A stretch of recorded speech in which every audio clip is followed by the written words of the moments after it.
Donald Trump کو 2016 کے صدارتی انتخابات میں کامیابی دلانے کے لیے کیا ان کی انتخابی مہم کے عہدیداروں نے روس سے مدد لی یا نہیں؟ اس معاملے پر 2 سال تک جاری رہنے والی خصوصی تحقیقات کے بعد صدر پر کوئی جرم ثابت نہیں ہوا۔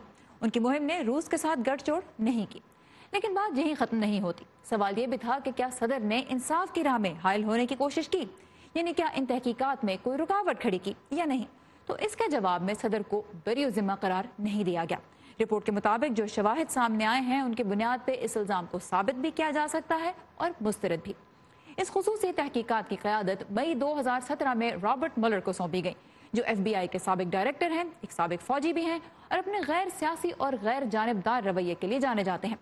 تحقیقات میں 37 افراد اور اداروں پر فرد جرم عائد کی گئی۔ 8 نے جرم تسلیم کیا جبکہ 1 کو عدالت نے مجرم بھی قرار دیا۔